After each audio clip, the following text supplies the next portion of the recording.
Good morning friends, Namaste, myself Ranjit, or in this video we are going to discussing current affairs daily news analysis in Hindi. In this video we will generally analyze in fast manner, so बने रहिए इस channel में. Let's start. Istanbul, अभी समय से प्रारंभ करते हैं. इस्तांबुल कन्वेंशन क्या है, संदर्भ में क्या है इसका. पोलैंड के द्वारा अभी महिलाओं के विरुद्ध हिंसा को रोकने से संबंधित, ध्यान रहे, महिलाओं के विरुद्ध हिंसा को रोकने के संबंधित में एक कन्वेंशन है जो इस्तांबुल कन्वेंशन के रूप में जाना जाता है. अभी इस पर निर्णय लिया गया है. चर्चा ये है कि पोलैंड के इस संधि से अलग होने के कारण संधि के प्रति एक नया दृष्टिकोण पैदा हो गया है. इसके अनुसार पोलैंड का मानना है कि यह संधि हानिकारक है क्योंकि इसके अंतर्गत स्कूलों में लैंगिक विषमता के बारे में पढ़ाने को अनिवार्य कर दिया गया है. इसके अतिरिक्त पोलैंड का यह भी कहना है कि यह संधि जैविक लैंगिकता के विपरीत सामाजिक सांस्कृतिक लैंगिकता के निर्माण में प्रयास कर रही है. जैविक लैंगिकता के विपरीत सामाजिक सांस्कृतिक लैंगिकता के निर्माण का प्रयास कर रही है, जो पोलैंड के सामाजिक संस्कृति को कहीं ना कहीं ठोस पहुंचा सकती है. तो उदाहरण के लिए इस कन्वेंशन के कुछ प्रावधान के तहत बच्चों तथा किशोरों को समलैंगिक परिवारों के निर्माण करने संबंधी जानकारी देने, शिक्षा देने की बात कही गई है. क्या है आखिर इस्तांबुल कन्वेंशन, डिटेल.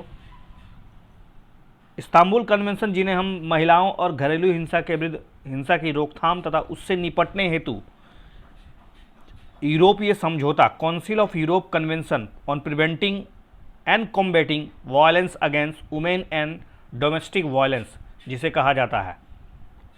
यह संधि महिलाओं के खिलाफ हिंसा की रोकथाम करने और उससे निपटने के लिए विश्व का पहला बाध्यकारी उपकरण है.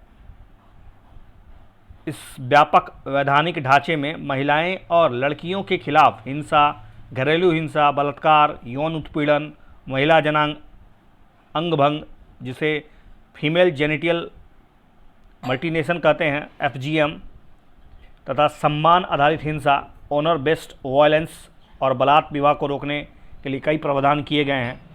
इस अभिसय में महिलाओं के विरुद्ध हिंसा से निपटने हेतु सरकारों के लिए न्यूनतम मानक निर्धारित किए गए हैं.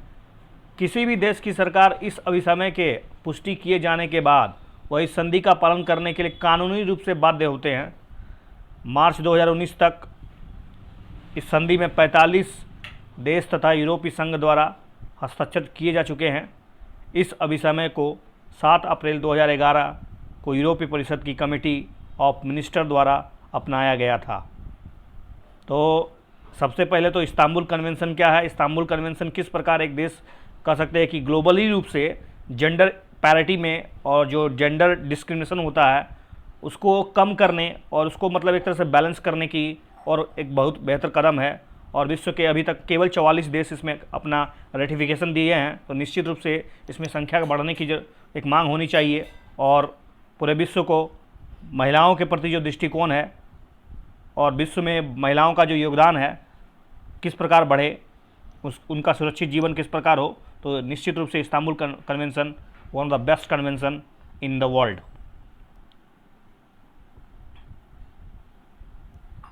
Next topic that is very important for polity, for coming prelims or as well as writing answer, contempt of court, न्यायालय की अवमानना. हाल ही में भारत के सुप्रीम कोर्ट द्वारा सुओ मोटो अर्थात सौ प्रेरणा से एक विधिवक्ता प्रशांत भूषण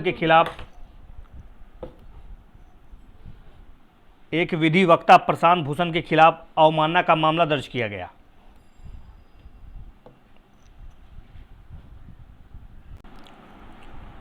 तो सुओ मोटो आखिर क्यों लिया गया, इस पर हम चर्चा करेंगे. आखिर आज के प्रेजेंट सिनारियो में किसी भी लोकतांत्रिक देश के लिए अवमानना का जो मामला होता है वह कहाँ तक मतलब प्रासंगिक है. तो लेट्स डिस्कस अबाउट अवमानना, that mean contempt of court. तो हाल ही में प्रशांत भूषण द्वारा पिछले 2 महीना से लगातार ट्वीट के द्वारा हवाला देते हुए सुप्रीम कोर्ट ने एक याचिका दायर कर दी. अदालत ने इस याचिका को संज्ञान मिलते हुए कहा कि आपने कोर्ट की अवमानना को पार किया है. तो अपने ट्वीट में अधिवक्ता ने भारत के मुख्य न्यायाधीश SS बोबड़े और उनके पिछले 4 मुख्य न्यायाधीश अन्य मुख्य न्यायाधीश के अधीन अदालत के सामान्य कामकाज के बारे में टिप्पणी की है। उच्चतम न्यायालय ने इंस्टीट्यूट को प्रथम दृष्टया न्यायालय की अवमानना का दोषी पाया है। तो आखिर कंटेम्प्ट क्या है? भारतीय विधिक संदर्भ के दृष्टिकोण में अदालत की अवमानना संबंधित कानून सबसे विवादास्पद जो कन्फ्लिक्टिंग तत्वों में से एक है। यद्यपि कानून अर्थात अवमानना की मूल अवधारणा में अदालत के आदेशों का सम्मान नहीं करने वालों तथा अवहेलना करने वालों को दंडित करना है, परंतु भारतीय संदर्भ में अदालत की गरिमा को ठेस पहुंचाने वाले वक्तव्यों और न्यायिक प्रशासन में बाधा पहुंचाने के लिए दंडित करने हेतु अवमानना का कानून का उपयोग किया जाता रहा है। न्यायालय की अवमानना के प्रकार जनरली भारत में अदालत की अवमानना दो प्रकार की होती है। एक सिविल अवमानना। सिविल अवमानना को किसी फैसले, आदेश, दिशा निर्देश, रीट या अदालत की अन्य प्रक्रिया या अदालत में दिए गए किसी उपकरण को जानबूझकर, ध्यान रहे जानबूझकर, अगर उल्लंघन के रूप में परिभाषित कर दिया गया है। और क्रिमिनल कंटेम्प्ट ऑफ कोर्ट अर्थात आपराधिक अवमानना। आपराधिक अवमानना को किसी विषय, चाहे मौखिक हो, लिखित हो, शब्दों हो, संकेतों हो, दृश्य हो, प्रेजेंट करके द्वारा हो या किसी अन्य प्रकार से प्रकाशन के माध्यम से अदालत की निंदा करने अथवा न्यायिक कार्यवाही में हस्तक्षेप करने अथवा उसमें बाधा डालने की प्रयास की जाए, तब आपको आपराधिक अवमानना का सामना करना पड़ता है। संबंधित प्रावधान इससे क्या है? भारतीय संविधान के अनुच्छेद 129 और अनुच्छेद 215 अर्थात 129 में सुप्रीम कोर्ट और 215 में हाई कोर्ट अवमानना के दोषी व्यक्तियों को दंडित करने की शक्ति देता है। अर्थात ध्यान रहे कि 129 सुप्रीम कोर्ट को और 215 हाई कोर्ट को, लेकिन इसके नीचे जो और भी जो अधीनस्थ न्यायालय हैं उनको अवमानना के दंडित व्यक्तियों को, अवमानना का दोषी व्यक्तियों को दंडित करने की जो शक्ति है वो हाई कोर्ट या सुप्रीम कोर्ट के माध्यम से प्राप्त होती है। अर्थात अगर अधीनस्थ न्यायालयों के न्यायाधीशों के बारे में कुछ टीका टिप्पणी हो अर्थात breaching of the contempt of court हो, तो उसका जो निर्णय होगा हाई कोर्ट के द्वारा होगा। 1971 की अवमानना अधिनियम की धारा 10 में हाई कोर्ट के लिए अपने अधीनस्थ न्यायालयों को अवमानना करने पर दंडित करने की शक्ति को परिभाषित किया गया है। तो इसका मतलब ये बिल्कुल ही नहीं है कि अधीनस्थ न्यायालय की आप अगर कंटेम्प्ट ऑफ कोर्ट करते हैं तो आपको सज़ा नहीं मिलेगा। बट इसके लिए 1971 की अवमानना अधिनियम की धारा 10 जो हाई कोर्ट को पावर देती है कि उसको दंडित करे। संविधान में लोक व्यवस्था और मानहानि जैसे संदर्भ सहित अदालत की अवमानना के रूप में अनुच्छेद 19 के अंतर्गत अभिव्यक्ति की स्वतंत्रता पर उचित प्रतिबंध को भी सम्मिलित किया गया है। ध्यान रहे, लोक व्यवस्था और मानहानि जैसे संदर्भ सहित अदालत की अवमानना के रूप में अनुच्छेद 19 के अंतर्गत अभिव्यक्ति की स्वतंत्रता पर उचित प्रतिबंध को भी शामिल किया गया है। तो न्यायालय की अवमानना की शक्तियों की आखिर जरूरत क्यों है? In this condition you should think about what are the important criteria why we needs contempt of court. तो एक तो है सबसे पहले कि न्यायिक आदेशों को सुनिश्चित रूप से लागू करने के लिए बहुत जरूरी है न्यायिक या न्यायपालिका की स्वतंत्रता, उसकी प्रकृति को बनाए रखना और इसमें किसी प्रकार का बाहरी हस्तक्षेप ना हो, स्वतंत्र पूर्वक अपने काम को बेहतर ढंग से संचालित किया जा सके और न्यायपालिका द्वारा जारी किए गए किसी आदेश को सरकार अथवा निजी पक्षकारों द्वारा कार्यान्वित किया जाता है। यदि अदालतें अपने आदेशों को लागू करने में असमर्थ हो जाएगी तो विधि का शासन संकट में पड़ जाएगा। अब आते हैं कि अवमानना कानूनी रूप से संबंधित इसके विवाद क्या है। संविधान के अनुच्छेद 19 के सबक्लोज ए के तहत सभी नागरिकों को वाक और अभिव्यक्ति की स्वतंत्रता का अधिकार दिया गया है, किंतु अदालती कार्रवाई के विरुद्ध बोलने पर अवमानना प्रावधानों के अंतर्गत वाक और अभिव्यक्ति की स्वतंत्रता पर प्रतिबंध भी तो लगाया गया है। इस बात को ध्यान में रखना चाहिए कि आपको आर्टिकल 19 सबक्लोज ए के तहत इसका मतलब ये नहीं कि आप कुछ भी बक दें। आपको सबक्लोज 19 का सबक्लोज 2 के तहत अवमानना के प्रावधान के तहत वाक और अभिव्यक्ति की स्वतंत्रता पर रीजनेबल रिस्ट्रिक्शन, सो कॉल्ड जो रिस्ट्रिक्शन बोलते हैं वो लगाया गया है। दूसरा बात है अवमानना कानून काफ़ी हद तक सब्जेक्टिव होता है, व्यक्तिपरक होता है, जिसका उपयोग न्यायपालिका द्वारा स्वैच्छिक ढंग से जनता द्वारा उसकी आलोचना को दबाने के लिए किया जा सकता है। तो प्रशांत भूषण के मामले का अगर विश्लेषण कर लिया जाए एक बार, प्रशांत भूषण के विरुद्ध सुप्रीम कोर्ट की एक पीठ द्वारा आरंभ की गई सुओ मोटो अवमानना कार्रवाई न्यायालय के अवमानना क्षेत्राधिकार का दुरुपयोग है।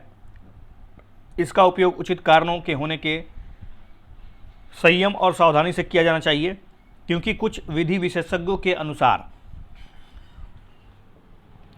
प्रशांत भूषण के ट्वीट में ऐसा कुछ नहीं है जिससे कि अदालत की अवमानना के रूप में इसे माना जा सके।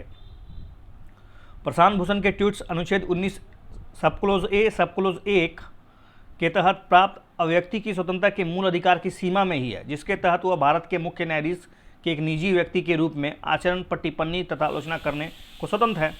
इसके अतिरिक्त प्रश्नगत ट्वीट समझ और टिप्पणी के दायरे में आता है तथा अवमानना की सीमा का उल्लंघन नहीं करते हैं। अवमानना का सामान्य सिद्धांत यह है कि व्यक्ति किसी निर्णय की आलोचना कर सकता है, लेकिन निर्णय के लिए न्यायाधीश को अभिप्रेरित नहीं किया जा सकता। निष्कर्ष रूप से कहा जा सकता है कि आपराधिक अवमानना कानून हमारी लोकतंत्र प्रणाली के साथ साथ पूरी तरह से असंबद्ध है, को रिलेटेड है। इसके अंतर्गत वाक और अभिव्यक्ति की स्वतंत्रता को मूल अधिकार के रूप में मान्यता प्रदान की गई है। जनता के विश्वास की हानि के परीक्षण के साथ साथ स्वप्रेरित शक्तियों का व्यापक प्रयोग संयुक्त रूप से काफ़ी खतरनाक हो सकता है, क्योंकि इससे यह संकेत मिलता है कि न्यायिक संस्था प्रत्यक्ष कार्रवाइयों में खामियां होने के बाद भी अपनी आलोचनात्मक व्याख्या नहीं सहन पा रही है। इस तरीके से न्यायपालिका कठोर कार्यान्वयन हेतु कानूनों के प्रयोग करने को खुद को कार्यपालिका के साथ अस्वाभाविक रूप से समान पा सकती है। तो आगे की राह क्या है?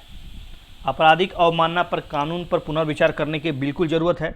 इसके अतिरिक्त अवमानना के परीक्षण का मूल्यांकन भी करने की ज़रूरत है। यदि इस प्रकार का कोई परीक्षण हो तो उसमें इस तथ्य की जांच की जानी चाहिए कि प्रश्नगत टिप्पणी किस प्रकार अदालती कार्रवाई में बाधा पहुंचा सकती है। अवमानना कानून को किसी संस्थान द्वारा आलोचनाओं को रोकने के लिए एक साधन के रूप में उपयोग करने की अनुशंसा नहीं दी जानी चाहिए। अन्य देशों में अवमानना कानून की अगर दृष्टिकोण बात करें तो हम पाते हैं कि विदेशी लोकतंत्रों में अवमानना कानून व्यवहारिक रूप से अप्रचलित हो चुका है। इन देशों के न्यायालयों ने इसे बीते काल के उपयोग में किए जाने वाले प्राचीन कानून को घोषित कर दिया है, जिसकी आवश्यकता तथा उपयोगिता काफ़ी समय पूर्व ही समाप्त हो गई थी।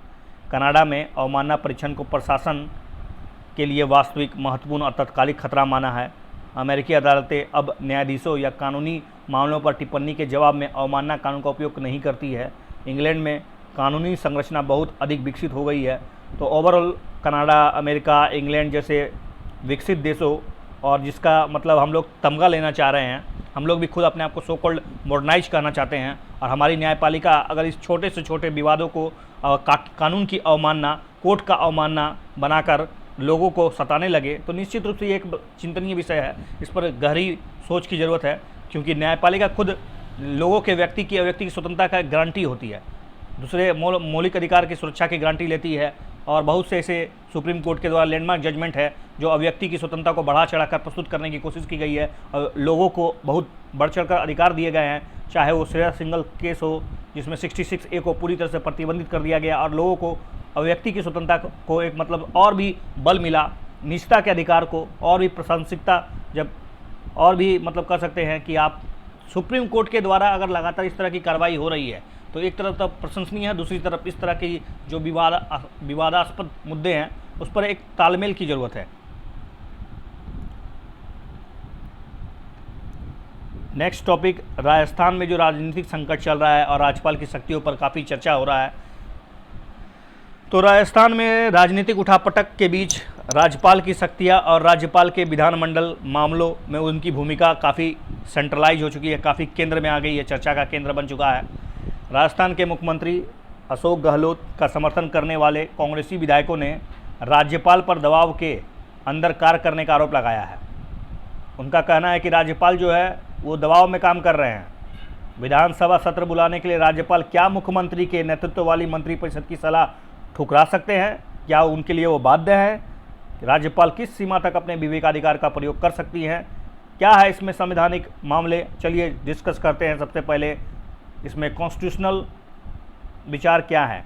संविधान के अनुच्छेद 163 और 174 विधानसभा सत्र बुलाने के लिए राज्यपाल की शक्तियों के संदर्भ में प्रासंगिक है। अनुच्छेद 163 और 174 क्या विधानसभा का सत्र बुलाया जाए, नहीं बुलाया जाए, इसमें राज्यपाल क्या सोचता है, उसकी शक्तियाँ कहाँ तक विस्तारित की जा सकती है, ये काफ़ी प्रासंगिक है। अनुच्छेद 163 कहता है कि संविधान द्वारा राज्यपाल के पास कुछ विवेकाधिकार शक्तियाँ हैं जिनका प्रयोग अपने कृत्यों को लागू करने और उसके लिए वह बिना काउंसिल ऑफ मिनिस्ट्री की सहायता कर सकते हैं, अर्थात वह मंत्रिपरिषद या मुख्यमंत्री की सलाह बिना चाहे तो वह अपने विवेकाधिकार के प्रयोग के द्वारा कुछ कृत्यों को संपादित कर सकते हैं। रही बात आर्टिकल 174 के अनुसार, राज्यपाल समय समय पर राज्य के विधानमंडल के सदन या प्रत्येक सदन को ऐसे समय और स्थान पर जो ठीक समझे अधिवेशन के लिए आहूत करेगा, किंतु उसके एक सत्र की अंतिम बैठक और आगामी सत्र की प्रथम बैठक के बीच 6 महीना से अधिक नहीं गुजर जाना चाहिए। इस संदर्भ में सुप्रीम कोर्ट के कुछ न्यायालय के कुछ इम्पोर्टेंस निर्णय हैं। पहला है नबाम रेबिया बनाम उपसभापति मामले वर्ष 2016 के सर्वोच्च न्यायालय ने निर्णय दिया कि राज्यपाल द्वारा सदन को आहूत और सत्रावसान करने और सदन को विघटन करने की शक्ति मंत्रिपरिषद की सलाह के अनुरूप होना चाहिए। राज्यपाल के द्वारा जो सदन को आहूत हो, सत्रावसान हो, सदन को विघटन करना हो, इसके लिए सबसे पहली ज़रूरत है राज्यपाल को मंत्रिपरिषद की सलाह हर हाल में लेनी चाहिए और वो एक तरह से बाध्य भी हैं। और राज्यपाल इसके अपनी इच्छा अनुसार जो चाहे नहीं कर सकता है, जब चाहे मंत्रिपरिषद की सलाह को नहीं ठुकरा सकता है।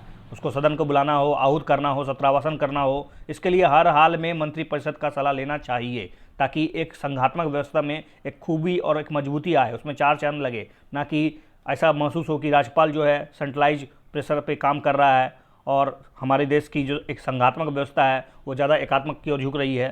तो ऐसा फीलिंग नहीं होना चाहिए। इस पर रविया का जो केस है वो बहुत लैंडमार्क है। दूसरा है, हालांकि इसी निर्णय में यह भी कहा गया कि यदि राज्यपाल के पास यह विश्वास करने का कारण है कि मंत्रिपरिषद का सदन में विश्वास नहीं है, तो वह मुख्यमंत्री बहुमत साबित करने के लिए कर सकते हैं। निष्कर्ष क्या निकलता है? निष्कर्ष यही निकलता है कि राज्यपाल के पास विधानसभा के सत्र को आहूत करने की विवेकाधीन शक्तियां नहीं है। वह मुख्यमंत्री और मंत्रिपरिषद की सहायता और सलाह के अनुसार कार्य करने के लिए बाध्य हैं। दूसरी बात है, राज्यपाल के पास मंत्रिपरिषद द्वारा सदन का विश्वास खो चुकने के संबंधित कारण होने पर वह मुख्यमंत्री के सदन को बहुमत साबित करने के लिए कह सकते हैं। लेकिन यहाँ प्रक्रिया तो उल्टा ही चल रही है। यहाँ पर खुद मुख्यमंत्री और मंत्रिपरिषद चाह रहे हैं कि सदन का फ्लोर टेस्ट हो जाए एक बार, लेकिन यहाँ पर राज्यपाल पीछे हट रहे हैं, जो मतलब एक इतिहास में पहली बार ऐसा हो रहा है। तो यही है कि राज्यपाल की जो विवेकाधीन शक्तियाँ है उस पर लगातार टीका टिप्पणी हो रहा है। आखिर राज्यपाल किस हद तक अपने विवेकाधीन शक्तियों का प्रयोग कर सकता है, राज्यपाल को किन किन कंडीशनों में विवेकाधिकार शक्ति अर्थात आर्टिकल 163 का प्रयोग करना चाहिए और कहाँ पर उनके जो अधिकार हैं उस पर मंत्रिपरिषद अर्थात मुख्यमंत्री के जो निर्णय हैं उन पर वो बाध्यकारी नहीं होता है। अगला है प्रश्न है, किफ़ायती और मध्यम आय आवास के लिए special window SWAMIH special window for affordable and mid income housing. किफ़ायती और मध्यम आय आवास के लिए special window for affordable and mid income housing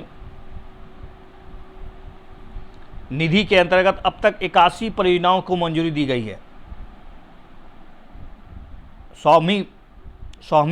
स्वामी निवेश फंड के अंतर्गत परियोजनाओं को मंजूरी दिए जाने के भारत में लगभग 60,000 घरों का निर्माण कार्य पूरा होना संभव हो पाएगा। क्या है इसके बारे में जानते हैं, आइए। नवंबर 2019 में केंद्रीय मंत्रिमंडल द्वारा किफ़ायती और मध्यम आय आवास के लिए स्पेशल विंडो स्वामी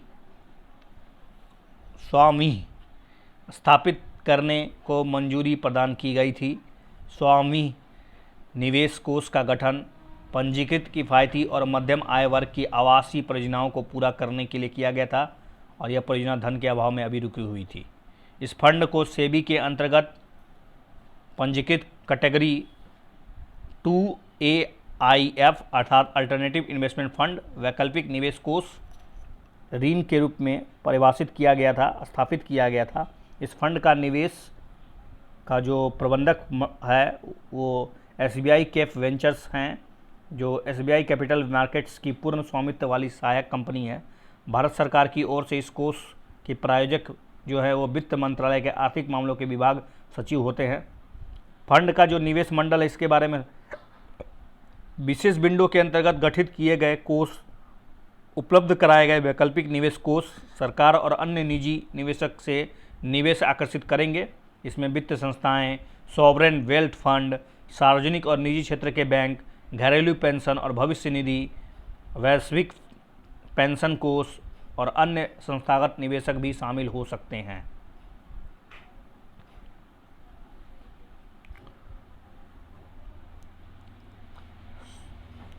सशस्त्र ड्रोनों की बिक्री पर अमेरिकी नियमों में ढील।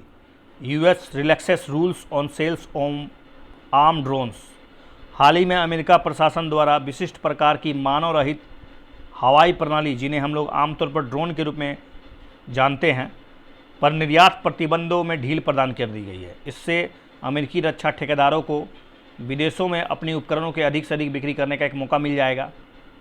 नियम में किए गए परिवर्तन नई नीति के तहत 800 किलोमीटर प्रति घंटे से कम की गति से उड़ान भरने में सक्षम मानव रहित हवाई प्रणाली को बिक्री के लिए प्रतिबंधों से मुक्त कर दिया गया है। यह प्रतिबंध MQ-9 रीपर और RQ-4 ग्लोबल हॉक जैसे ड्रोनों की अंतर्राष्ट्रीय बिक्री को निषेध करते थे। अब आते हैं कि इसका प्रभाव क्या होगा। अब तक मिसाइल प्रौद्योगिकी नियंत्रण व्यवस्था, that mean missile technology control regime MTCR के अंतर्गत अमेरिका ने कई देशों द्वारा 300 kg से लेकर 500 kg पेलोड को 300 किलोमीटर से अधिक दूरी तक ले जाने में सक्षम कैटेगरी 1 प्रणाली की खरीद मांग पर रोक लगाई हुई थी। नए नियम से क्या होगा, ड्रोनों की बिक्री के लिए अन्य सैन्य उत्पादों के निर्यात की भांति विचार कर सकेंगे। मिसाइल प्रौद्योगिकी नियंत्रण व्यवस्था MTCR के बारे में जान लें कि MTCR 35 देशों का एक अनौपचारिक और एक स्वैच्छिक साझेदारी है। इसका गठन जो है 1987 में 20 औद्योगिक देशों Canada, France, Germany, Italy, Japan, UK और USA ने मिलकर किया था। इसका उद्देश्य क्या था कि 300 किलोमीटर से अधिक दूरी के लिए 500 kg से अधिक पेलोड ले जाने में जो सक्षम मिसाइल है और मानव रहित हवाई वाहन प्रौद्योगिकी के प्रसार को रोकना है। यह सदस्य देशों पर कानूनी रूप से बाध्यकारी संधि नहीं है। MTCR कोई बाध्यकारी संधि नहीं है। MTCR का उद्देश्य यही था कि शुरुआत में समान विचार वाले देशों द्वारा परमाणु हथियारों के प्रसार को रोका जाए। सामूहिक विनाश के कारण परमाणु हथियारों को ले जाने में सक्षम प्रणालियों को प्रतिबंधित और नियंत्रित करने की एक जोरदार पहल थी। 1992 में MTCR का विस्तार परमाणु हथियार ले जाने में सक्षम मिसाइलों सहित अन्य सामूहिक विनाश के हथियार, वेपन्स ऑफ मास डिस्ट्रक्शन अर्थात परमाणु, रासायनिक और जैविक हथियारों ले जाने वाले सक्षम मिसाइलों के प्रसार को भी रोकने के लिए प्रयास किया गया। अब भारत और MTCR की क्या स्थिति है।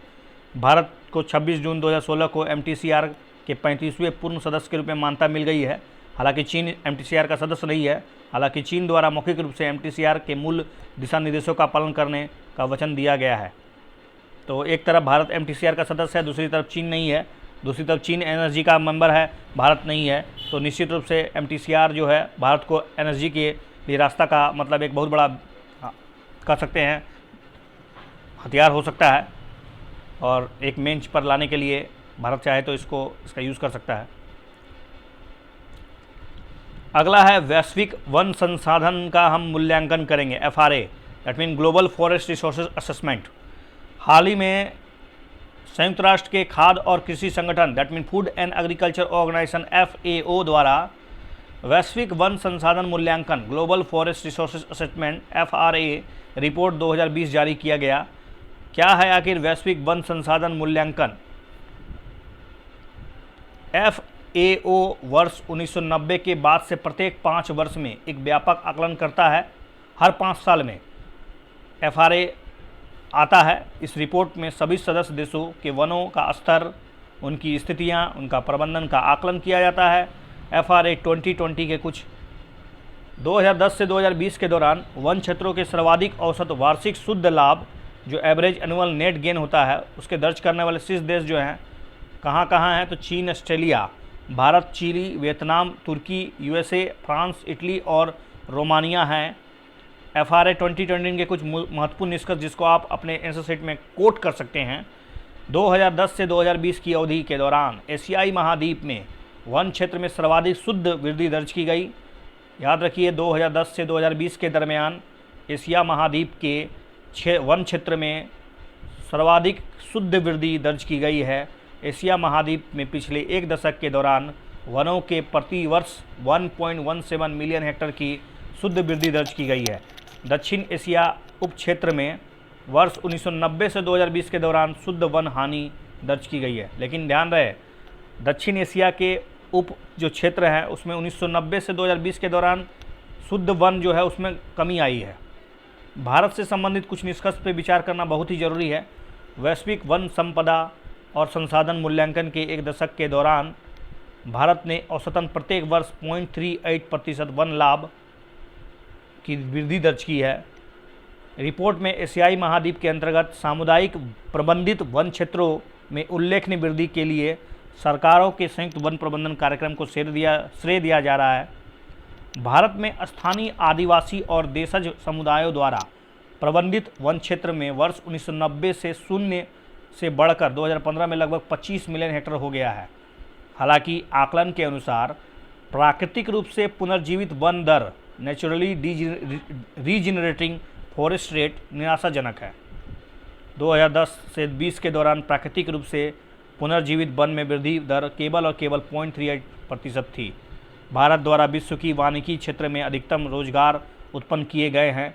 विश्व स्तर पर 12.5 मिलियन लोग वानिकी क्षेत्र में कार्य कर रहे हैं और 6.23 मिलियन अर्थात लगभग 50% सिर्फ भारत में ही कार्यरत हैं। प्रारंभिक परिचय है तो कुछ महत्वपूर्ण तथ्य। कारगिल विजय दिवस 26 जुलाई। यह दिन भारतीय सेना वर्ष 1999 में कारगिल द्रास सेक्टर में पाकिस्तानी घुसपैठियों से भारतीय क्षेत्रों को वापस निकालने के लिए शुरू किया गया ऑपरेशन विजय की सफलता की स्मृति में मनाया जाता रहा है। पृष्ठभूमि यह है कि भारत और पाकिस्तान द्वारा शिमला समझौते पर हस्ताक्षर किए गए थे, जिसमें कहा गया था कि निर्धारित नियंत्रण सीमा रेखा पर कोई भी सशस्त्र संघर्ष नहीं होना चाहिए। इसके बावजूद भी भारतीय और पाकिस्तानी सेनाओं ने कारगिल और नियंत्रण रेखा पर मई-जुलाई 1999 में कारगिल युद्ध हुआ। भारतीय वायुसेना का ऑपरेशन सफ़ेद सागर कारगिल युद्ध का प्रमुख हिस्सा था।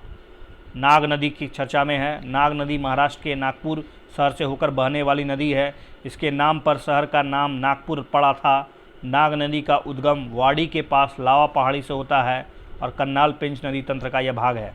चर्चा का कारण क्या है कि बॉम्बे हाई कोर्ट ने नाग नदी की स्थिति पर टिप्पणी करते हुए कहा है कि इंडस्ट्रियलाइजेशन ने नाग नदी को सांपग्रस्त महिला में परिवर्तित कर दिया है। So in this video we discuss mostly and most important topics, so you should listen this video 2 or 3 times and find out some important topics, find out some important points. If you will realize this is very important, you can jot down and revise it a lot of time. Thanks a lot for watching this video once again. Goodbye.